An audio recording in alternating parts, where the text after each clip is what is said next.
अस्सलामुअलैकुम नाज़रीन, आप देख रहे हैं प्रोग्राम फोकस और मैं हूं पलवशा महमूद। प्रोग्राम का बाकायदा आगाज़ करूंगी। सबसे पहले कराची स्टॉक मार्केट के हवाले से ख़बर है कि कराची स्टॉक मार्केट में आज कारोबार तेज़ रहा, एक मस्बत रुझान रहा कारोबार का। इसके अलावा करेंसी मार्केट के हवाले से अगर बात करें तो करेंसी मार्केट में डॉलर ने अपना ही पिछला रिकॉर्ड तोड़ दिया है, एक नया रिकॉर्ड कायम कर दिया है। डॉलर 300 रुपये पर जा पहुंचा है, 300 रुपये की हद पार गया है और इस वक्त डॉलर ऑल टाइम हाई है। अगर करेंसी मार्केट के हवाले से बात करें तो इंटरबैंक में डॉलर की कीमत में मुसलसल इजाफा देखने में आ रहा है। ओपन मार्केट में भी डॉलर इस वक्त 313 रुपये पर फरोख्त हो रहा है। निगरान हुकूमत आने के बाद इंटरबैंक में अमरीकी डॉलर 12 रुपये महंगा हुआ है। निगरान हुकूमत ने हल्फ लिया, उसके बाद से पेट्रोलियम मसनूआत की कीमतों में अलग इजाफा हो रहा है, डॉलर की कीमत में अलग इजाफा हो रहा है। निगरान हुकूमत बज़ाहिर तो देखने में आ रहा है कि वो डॉलर को कंट्रोल करने में मुकम्मल तौर पर नाकाम दिखाई देती है, लेकिन अभी कुछ ही दिन हुए हैं निगरान हुकूमत को। हो सकता है आगे आइंदा आने वाले दिनों में निगरान हुकूमत इस पर कंट्रोल करने पर कोई मौसर इकदाम उठाए। इसके अलावा अगर महंगाई के हवाले से बात करें तो महंगाई के सताए आवाम के लिए अद्वियात भी महंगी कर दी गई हैं। नाज़रीन, निगरान हुकूमत ने महंगाई का एक और बम गिरा दिया है। अद्वियात एक बार फिर से महंगी कर दी गई हैं। आपको बताऊं कि जान बचाने वाली 25 अद्वियात की कीमतों में इजाफा हो चुका है और ये अद्वियात ऐसी हैं जो गरीब आवाम की पहुंच से बहुत ज़्यादा दूर हो चुकी हैं। इसके अलावा अगर बात करूं तो इंडस कंपनी का प्रोडक्शन बंद करने का ऐलान, इंडस कंपनी ने अपना प्रोडक्शन प्लांट बंद करने का ऐलान कर दिया है और ये प्लांट 25 अगस्त से 6 सितंबर तक बंद रहेगा और इसका बाकायदा तौर पर नोटिफिकेशन स्टॉक एक्सचेंज को भिजवा दिया गया है। ये प्लांट बंद क्यों किया जा रहा है, इसकी क्या वजूहात हैं, इस हवाले से भी हम लोग प्रोग्राम में डिस्कस करेंगे। और प्रोडक्शन प्लांट आर्जी तौर पर बंद रहेगा कुछ दिन के लिए।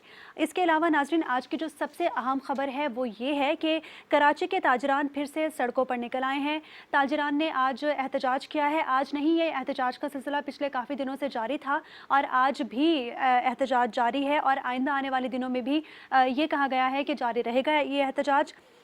कराची में कारोबार नामुमकिन हो चुका है। ताजिर तंजीमें एक ज़बान हो गई हैं। बिजली, पेट्रोल और गैस की कीमतों में मुसलसल इजाफे को ताजिर हजरात ने मुस्तरद कर दिया है।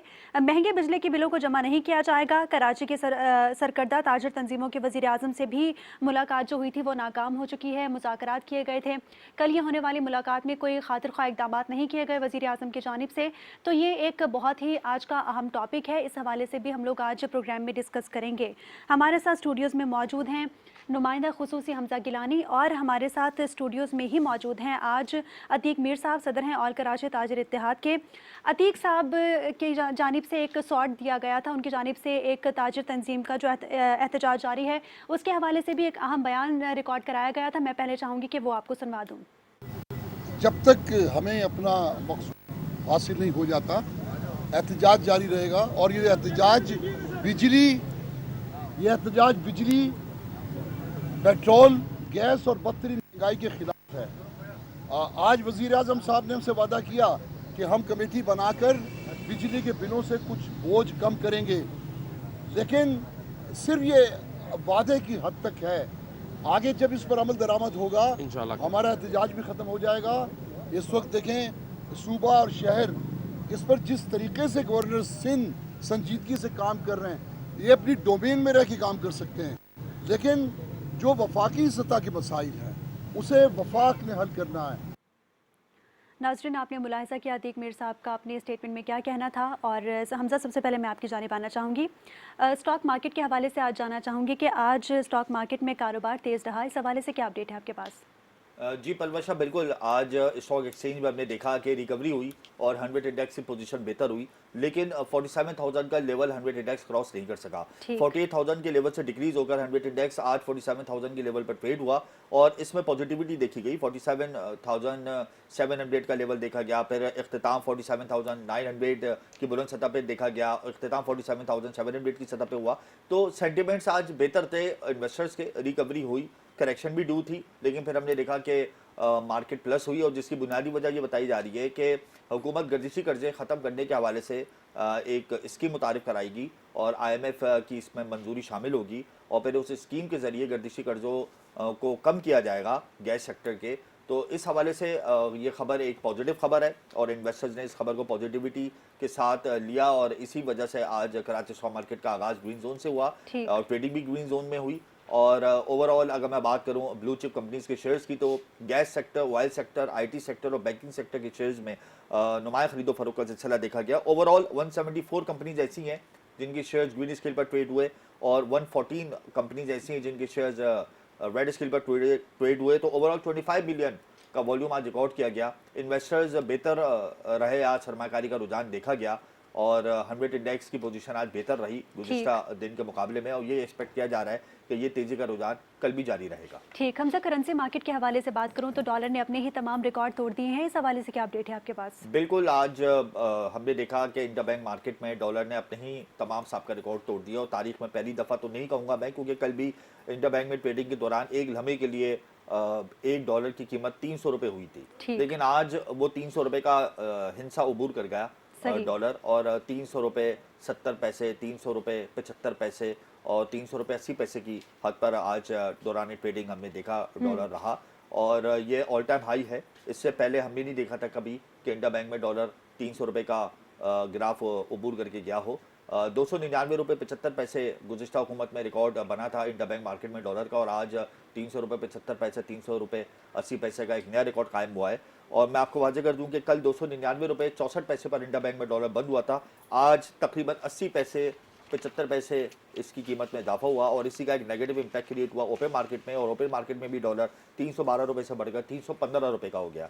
यानी ओपन मार्केट में भी डॉलर की कीमत में 3 रुपये का फ़र्क देखने में आया है, और ये इंटरबैंक और ओपन मार्केट के दरमियान जो गैप है ये 1.25% से ज़्यादा नहीं रहना चाहिए IMF की शराइत के मुताबिक, और ये गैप तवातुर के साथ बढ़ रहा है, दिन ब दिन बढ़ रहा है, और ये गैप 3.5% से तजावुज़ कर चुका है। 16 माह में डॉलर की कीमत 180 रुपये से बढ़कर 300 रुपये हो गई है, और जब से निगरां काबीना आई है डॉलर की कीमत में 12 रुपये का इजाफा हुआ इंटरबैंक मार्केट में। तो मुसलसल हमारा रुपी डेप्रिशिएट हो रहा है एज कम्पेयर टू डॉलर, जिसकी बुनियादी वजह इंपोर्ट बिल की अदायगियाँ हैं, क्योंकि IMF ने कहा है कि आपने इंपोर्ट खोलनी है, और स्लाइटली इंपोर्ट हमने खोली है, और इसी की वजह से रुपये पर मुस्तकिल प्रेशर देखा जा रहा है, और आइंदा आने वाले दिनों में रुपया मजीद डिवैल्यू हो सकता है। ठीक, रुपया मजीद आइंदा आने वाले दिनों में डिवैल्यू हो सकता है। स्टूडियोज़ में हमारे साथ मौजूद हैं अतीक मीर साहब, और स्काइप पर हमें ज्वाइन कर चुके हैं अब्दुर्रऊफ़ इब्राहिम साहब, सदर हैं Karachi grocers and wholesalers association के। दोनों मौजूद मेहमानों को बहुत शुक्रिया अदा करना चाहूँगी उनके कीमती वक्त का।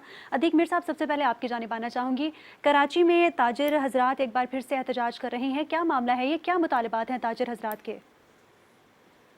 देखिए, बहुत सब्र के साथ, बहुत इंतज़ार के बाद और बड़ी उम्मीद के बाद कि शायद कोई बेहतर ख़बर भी आ जाए।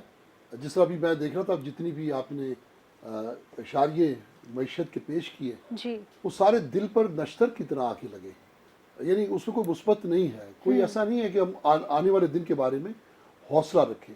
जिस तरह हमजा ने कहा कि इसमें मज़ीद गिरावट आ सकती है, रुपया मज़ीद गिर सकता है, ये चीज़ें फ्रस्ट्रेट करती हैं बिल्कुल, और बच्चे को आप तवज्जो नहीं देते तो फिर वो घर की चीज़ें तोड़ता है, वो फिर ज़िद करता है। ताजिर देखते हैं कि वो कारोबार नहीं कर सकते, घर के अखराजात पूरे करना दुश्वार हो गया।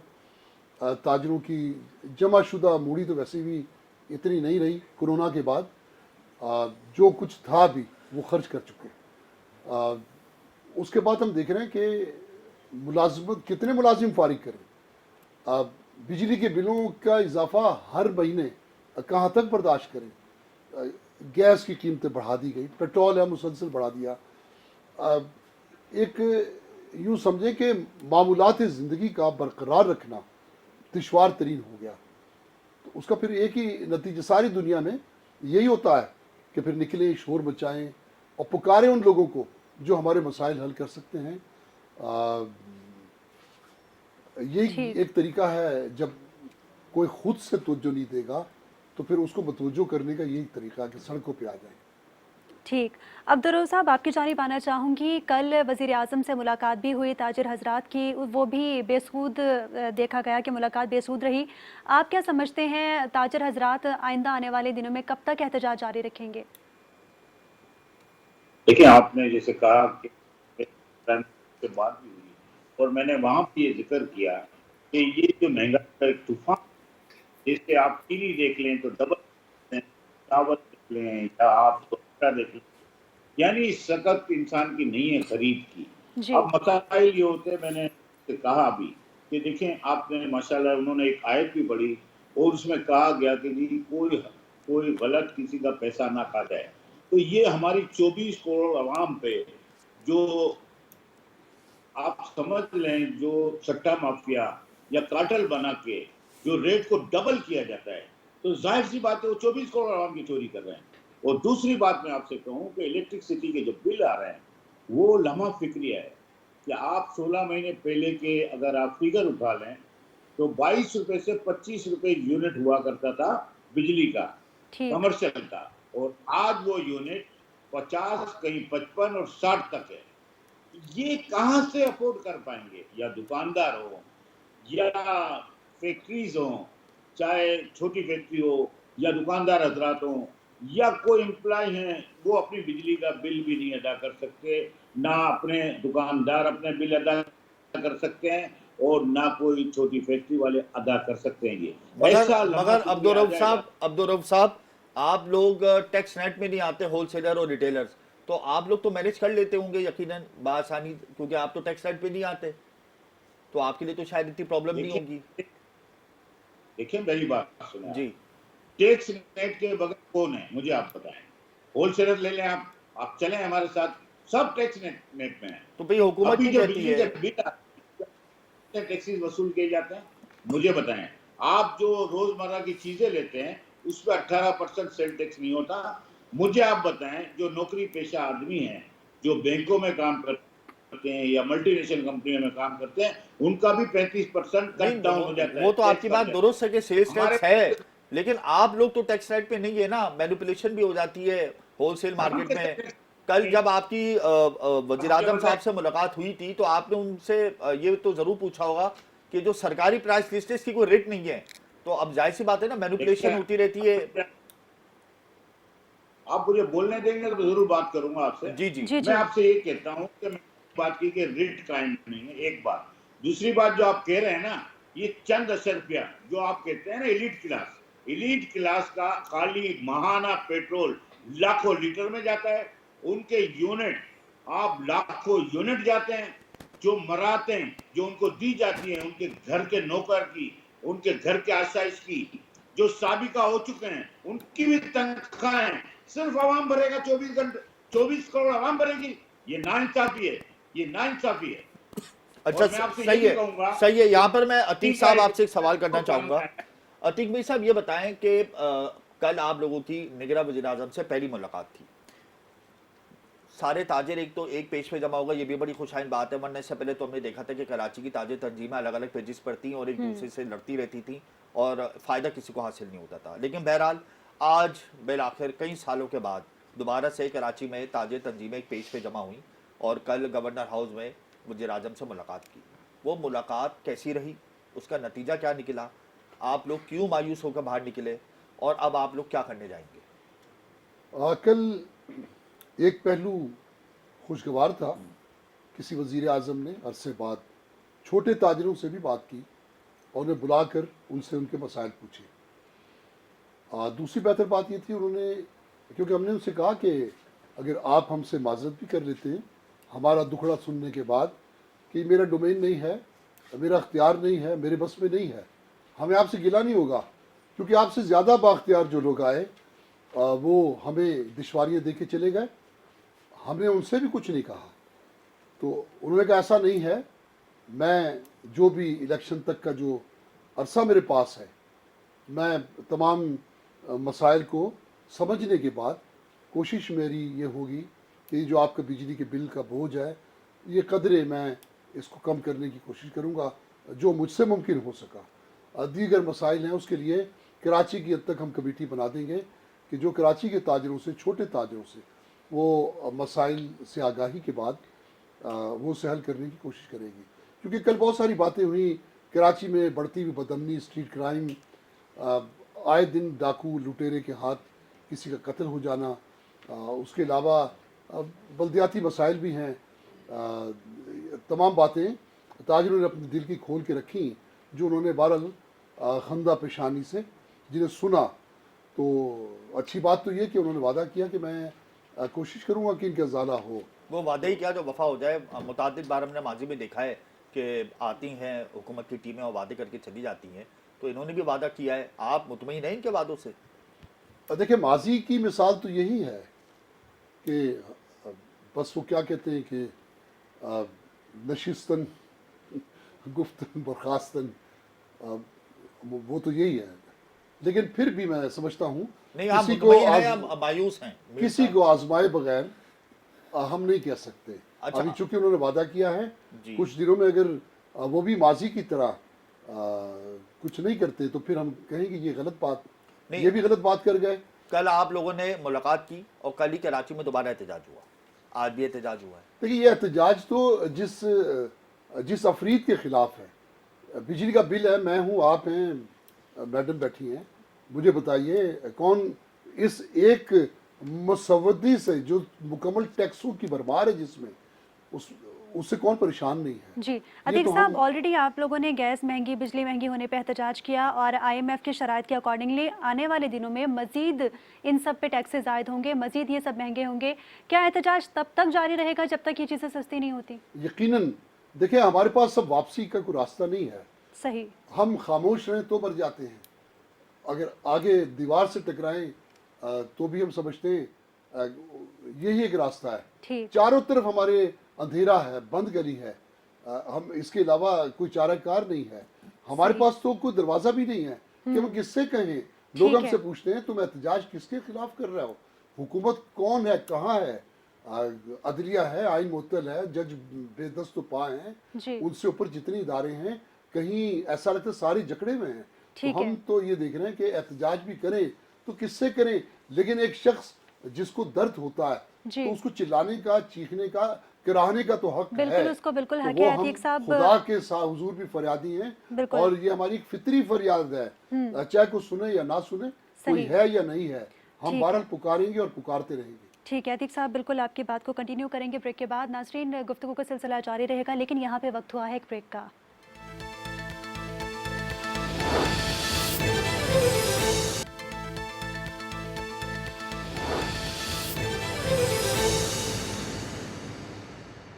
वेलकम बैक नाज़रीन, प्रोग्राम में गुफ्तगू का सिलसिला जारी है। अतीक साहब, आपकी जानिब आना चाहूँगी। आपसे मैं ये पूछना चाहूँगी कि कहीं ना कहीं आप इस मुलाकात से जो कल आप लोगों की वज़ीर आज़म से हुई, आप मुतमईन दिखाई देते हैं कि जब तक वो काम शुरू नहीं करते तब तक उनको जज करना बेहतर ना होगा, आपकी जानिब से ये कहा गया। तो आप क्या समझते हैं कि अगर निगरां वज़ीर आज़म जो हैं वो अपनी मुद्दत में रहते हुए आप लोगों के मुतालबात पूरे नहीं करते तो अगला लाहे अमल क्या होगा? देखिए, अगर मुतालबात ही हल हो जाएं तो अब फिर तो जाहिर सी बात है कि हम एक मुतमईन हो जाएंगे। लेकिन अगर सिर्फ वो भी वादों की हद तक ही मामला रहा तो फिर ये तहरीक ज़ोर पकड़ेगी। हमने माजी में देखिए, मैं गुज़िश्ता 50 साल से ट्रेडर्स की पॉलिटिक्स में हूँ जी। 35 साल मेरे मुतहर्रिक तरीन रहा। मैंने एहतजाज तो बहुत, क्योंकि हमारी ज़िंदगी मसाइल से खाली तो रही नहीं इस मुल्क में, और अब हर मसले का हल यहाँ एक ही है, सड़कों पे आओ, एहतजाज कर, फिर पूछते तुम्हें तकलीफ क्या है, लेटर चाहे 1000 लिख दें, कोई रद्दी के टोकरी में फेंक देते हैं। तो इस मर्तबा जो मैंने एक अनोखी बात देखी, और मैं चाहता हूँ कि आपके प्रोग्राम के तवस्सुत से कोई भी इस मुल्क में जो इस मुल्क को बचाना चाहता है, मैं ये आवाम की आपको सोच बता रहा हूँ, ताजरों का जहन, अब इश्तियाल है लोगों के अंदर, तशद्दुद की एक ऐसी लहर है, लोग लड़ जाना चाहते हैं, लोग चाहते हैं कि बस अब हमारे हाथों कुछ हो जाए। नहीं तो मीर साहब ये बताएं कि कल आप लोगों की मुलाकात हुई, मायूस नजर आए ताजरान, मीडिया टॉक हुई, उसमें इतनी पॉजिटिविटी हमने नहीं देखी। बिजली के बिल भरेंगे या नहीं भरेंगे, ये बताएं मीर साहब। देखिए, पूरे मुल्क में एक लहर उठी है जी। दो तरह के लोग हैं, एहतजाजन नहीं भर रहे हैं, दूसरे वो जो भर नहीं सकते।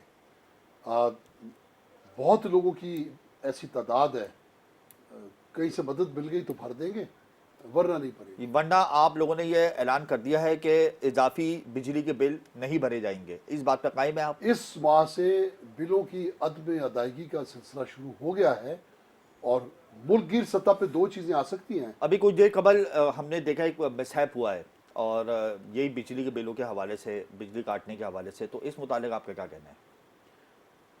देखिए, मैं तशद्दुद की कभी हिमायत नहीं करता, मैं कहता हूँ ताजिर हैं, कानून को हाथ में ना लें, लेकिन बेअख्तियार और यूँ समझ लें कि कोई बस नहीं होता जब इंसान इंतहा दर्जे की मायूसी होती यानी एहतजाज भी जारी रहेगा, बिजली के बिलों की अदम अदायगी रहेगी, ये बात तो तय हो चुकी है। है। ये तो तय है। और ये उसके कब तक अलावा रहे, तशद्दुद इसका की टाइम मैं फ्रेम क्या हिमायत है? नहीं करता, लेकिन उसके बावजूद जी ये कोई गारंटी नहीं है कि मार्केटों में जो मैं सूरत हाल देख रहा हूँ, जिस जहनी कर्ब और दबाव का शिकार ताजरों को देख रहा हूँ, तो यही वो कैफियत होती है जो जुनून की कैफियत होती है। गैर मुइना जो मुद्दत तक आदमी के लिए सोचता एहतजाज है रहेगा? कि जब मैं खुद मर रहा हूँ। नहीं, गैर मुइना मुद्दत तक के लिए एहतजाज रहेगा या कोई टाइम फ्रेम है?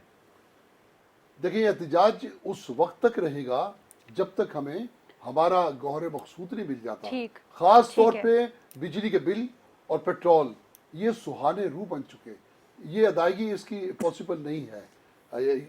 उस वक्त तक एहतजाज रहेगा। हमारे साथ मौजूद हैं, हमें ज्वाइन कर चुके हैं रिजवान इरफान साहब, सदर हैं कराची इलेक्ट्रॉनिक डीलर्स एसोसिएशन के। बहुत शुक्रिया रिजवान साहब आपके कीमती वक्त का। आप क्या समझते हैं, ताजिर बरादरी जितनी भी है, इनके जो एहतजाज किया जा रहा है, क्या मुतालबात मंजूर हो जाएंगे? देखिए, हमारा मुतालबा एक साफ सुथरा और जो है आप समझ सकते हैं काबिल अमल काबिल कबूल है। जी जो ये जो टैक्सेस लगाए गए हैं कि इलेक्ट्रिक पे जो बेजा टैक्स है उसको ख़त्म किया जाए। इसके अलावा जो पेट्रोल में जो इजाफा किया गया है उसको कम किया जाए। जो गैसों में जो टैक्सेस लगाए हैं उसको इजाफा कम किया जाए, क्योंकि जो आम सार्फिन है उस पर ये टैक्स लागू ही नहीं होता। जो टैक्स लगाए गए हैं उसको क्लियर किया जाए। अगर आप जब टैक्स ख़त्म करेंगे या कम करेंगे उसके हिसाब से बिजली का बिल भी कम होगा। ये हुकूमत की जिम्मेदारी है और के इलेक्ट्रिक की जिम्मेदारी है वो बैठ के इस मसले को हल करे और आवाम को रिलीफ दे। अभी जो जिसका बिल 10,000 रुपये आता था वो 25,000 रुपये का बिल आया और जिसका 25,000 आता था वो 50,000 का बिल आया। आप ठीक समझ सकते हैं एक आदमी जिसकी तनख्वाह 30,000 रुपये 35,000 रुपये है वो 10 से 15,000 रुपये के बिल कैसे देगा? आया वो इतने पैसों में अपना घर चला सकता है, अपने बच्चों की स्कूल की फीस दे सकता है, अपने अगर कोई जो है बीमार होता है उसका इलाज करा सकता है, खाने की चीज़ जो है खरीद सकता है। आप समझ सकते हैं नहीं हो सकता इसमें।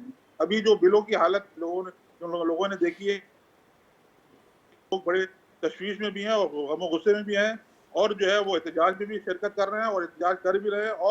और अगर खुदा न खास्ता जो है ये मसाला जल्द हल नहीं हुआ तो फिर वो रोडों पे भी आएंगे और सड़कें भी बंद करेंगे। अभी तो हमने किया ना, अभी आवाम निकलेगी। अब अच्छा आवाम जब रिजवान निकलेगी साहब, तो फिर देखिए उसको रिजवान रोकना साहब, बहुत- आपके भी इल्म में है कि बिजली की कीमतों में इजाफा वापस नहीं होगा, पेट्रोलियम मसनूआत की कीमतों में इजाफा वापस नहीं होगा, रुपए की कदर मुसलसल गिर रही है, डॉलर ऊपर जा रहा है, IMF की शराइत को मानना है, मुल्क को चलाना है।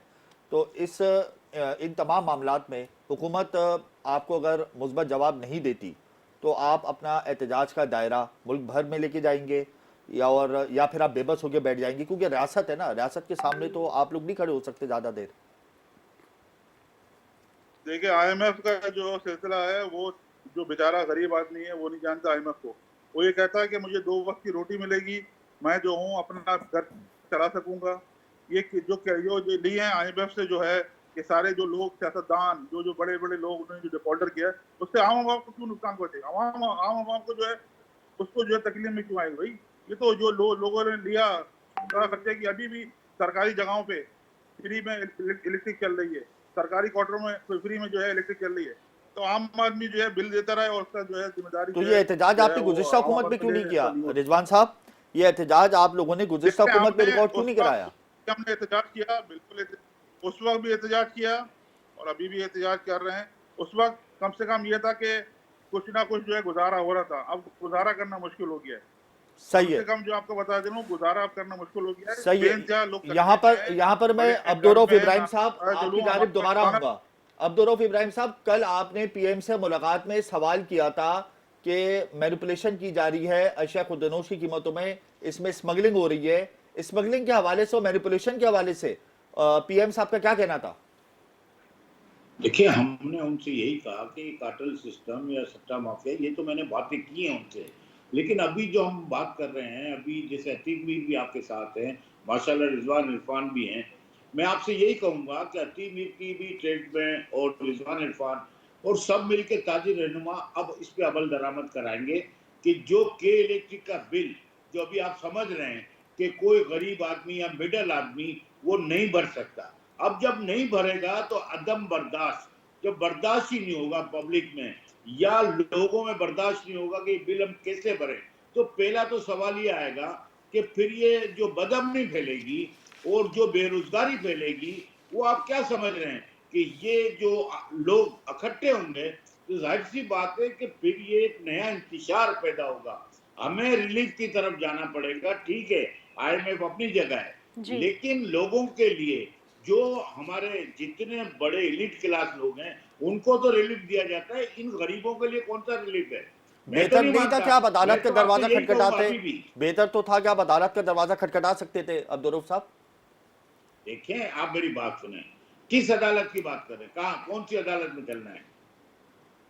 आप बताएं अदल ना, आप उनका, बात कर रहे हैं। इंसाफ उनका, कानून ये उनका। इलेक्ट्रिक का कोई आदमी मुझे बताएं कि इतनी हठधर्मी है कि कोई सुनने वाला है इधर? ठीक। कोई कोई रिट कायम हो रही है कहीं?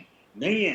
ठीक है। सिर्फ गरीब मिडल आदमी अब पिसता जा रहा है, और जब जो दुकानदार अब दुकान बंद करने पे मजबूर हो जाएंगे, ये मैं आपसे गारंटेड बोल रहा हूँ। और ये अदम बर्दाश्त जब खत्म हो जाएगा ना, बर्दाश्त, फिर ये आपको लगेगा कि यार ये तहरीक कामयाब हुई या नहीं हुई। ये ठीक है। जरूर आप देखेंगे, ठीक है। लोगों को रिलीफ बिल्कुल देना ही पड़ेगा, इसके बिल्कुल अलावा अब्दुल रऊफ इलाज इब्राहिम नहीं है। साहब, गुफ्तगू का सिलसिला प्रोग्राम में जारी रहेगा, लेकिन यहाँ पे वक्त हुआ है एक शॉर्ट ब्रेक का। नाज़रीन हमारे साथ रहिएगा।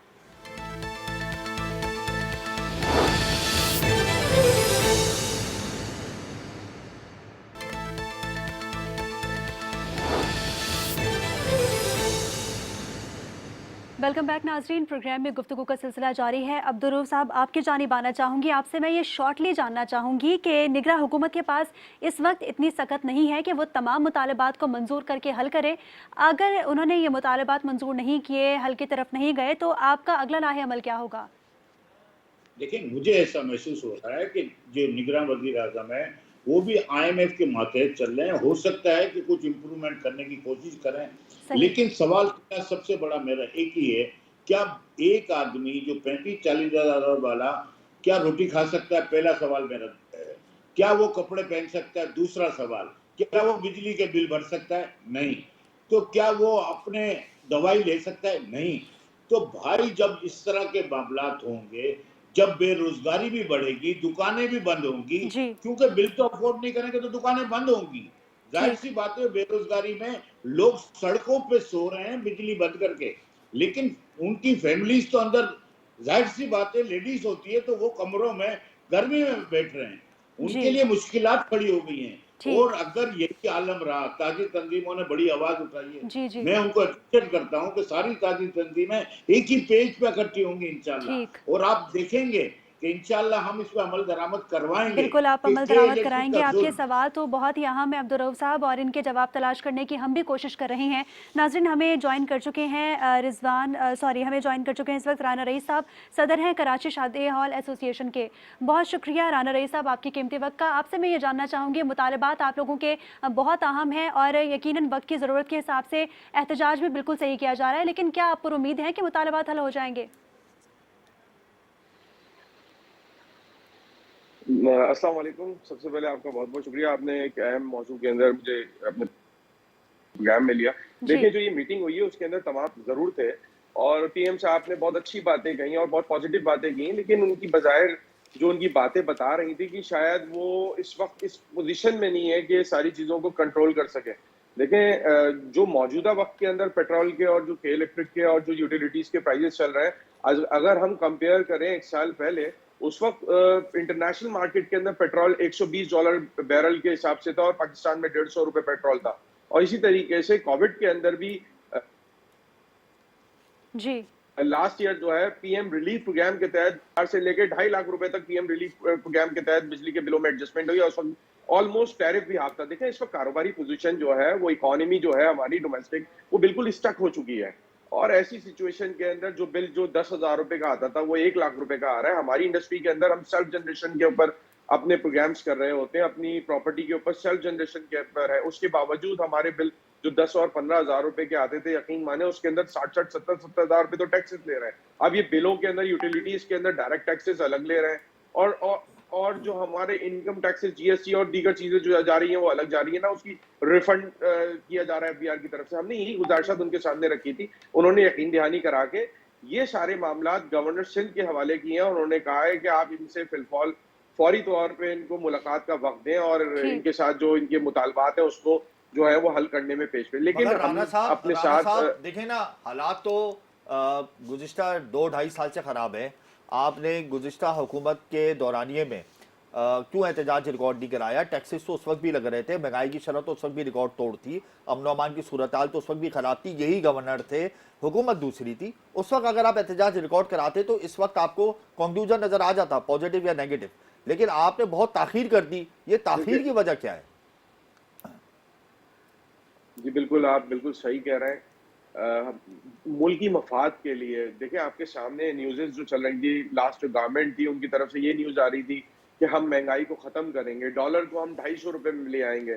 यही सारी अनसर्टेनिटी की वजह से हम उस वक्त भी इंतज़ार में थे कि शायद हमारा मुल्क पटरी पे आ जाए और ये सारी चीज़ें बेहतर हो जाएँ। जब हमारी जो इस वक्त की जो पोजीशन है, जो बिलिंग की और तमाम जो इस वक्त महंगाई जो अपनी पीक पे पहुंची हुई है, अब हमारी हमारी पहुंच से बाहर है। इसी वजह से हम तमाम ताजरान ने एक पेज पे इकट्ठे होकर ये फैसला किया, बहालते मजबूरी फैसला किया हमने।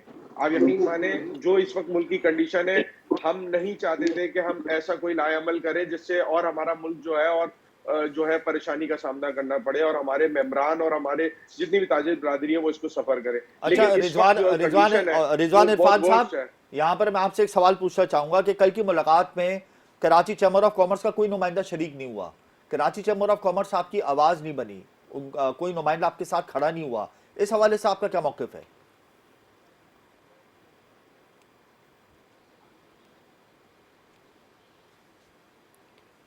ग़ालिबन हमारा राब्ता मुनक़ता हो चुका है। अतीक साहब, आपकी जानिब ये मैं सेम सवाल आपसे भी पूछना चाहूँगी कि कराची चैम्बर ऑफ कॉमर्स आपके मुतालबात के साथ नहीं खड़े हुए, आपकी आवाज़ नहीं बने, इस हवाले से आप क्या कहेंगे?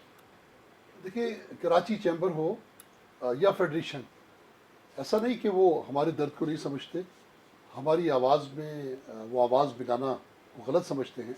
अच्छा। कुछ रिस्ट्रिक्शंस होते हैं, जो निचला तबका होता है, जैसे एक आम आदमी है, छोटे ताजिर हैं, इनका अंदाज एहतजाज है, वो कराची चैम्बर उसको नहीं अपना सकता। बहुत सारी आप भी समझते हैं कि मजबूरियाँ होती हैं। ठीक। हम उनसे तोक़ुफ़ भी नहीं करते कि वो सड़कों पे आएंगे, हमारी तरह नारे लगाएंगे।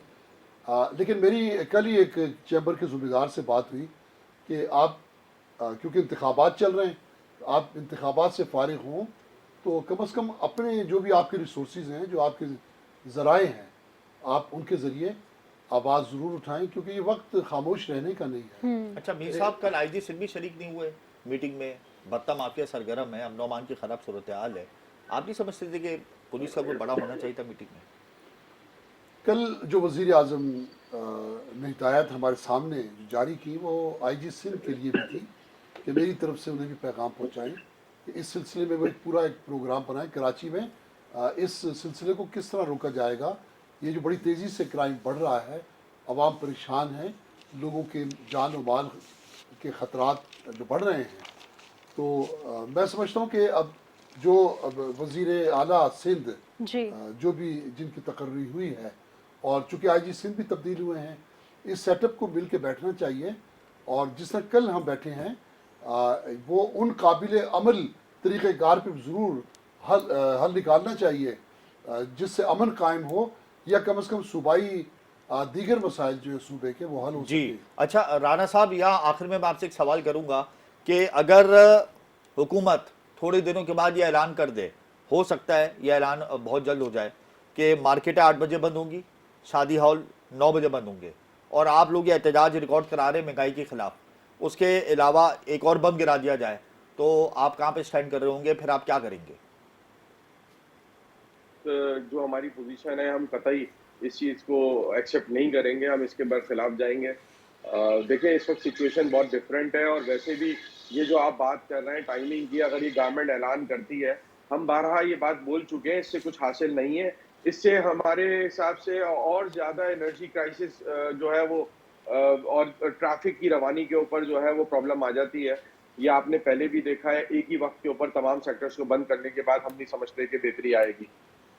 आप अपना एहतजाज जारी रखेंगे मुल्क भर में, ये बात तो तय हो गई, बिजली के बिल जमा नहीं कराएंगे, ये बात भी तय हो गई। अगर आप लोगों के खिलाफ कानूनी कार्रवाई होती है, क्योंकि आप रेट को चैलेंज करेंगे रियासत की, तो उसके लिए आप तैयार हैं? बिल्कुल हम तैयार हैं और साथ में देखें ये हमारा कानूनी और ये हमारा आईनी हक है ठीक। कि हम अपना जायज़ हक माँग रहे हैं, हम जायज़ मुतालबा कर रहे हैं।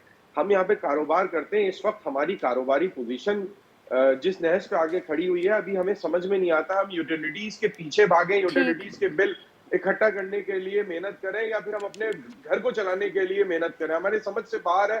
सही। और हमने ऐसी कंडीशन पे देखें, पहले तो ये कहा जाता था ये मुल्क कैसे चल रहा है, हमारी समझ से बालातर है, लेकिन अब तो ये सबके सामने क्लियर है कि इस वक्त मुल्क बिल्कुल रुक सा गया है, कारोबार रुक सा गया है। इस ठीक। वक्त जो कंडीशन हुई हुई है, जी। जब तक निगरां गवर्नमेंट जो है वो ताजिरों को एतमाद नहीं दिलाएगी, ताजिरों के तहफ़्फ़ुज़ात को नहीं सुनेगी, हम नहीं समझते कि इस वक्त इकोनॉमी के हालात जब तक बेहतर होंगे। बिल्कुल, जब तक निगरान हुकूमत आप लोगों के तहफ़्फ़ुज़ात दूर नहीं करती, ये एहतजाज जारी रहेगा। बहुत शुक्रिया राना रईस, सदर कराची शादी हॉल एसोसिएशन हैं।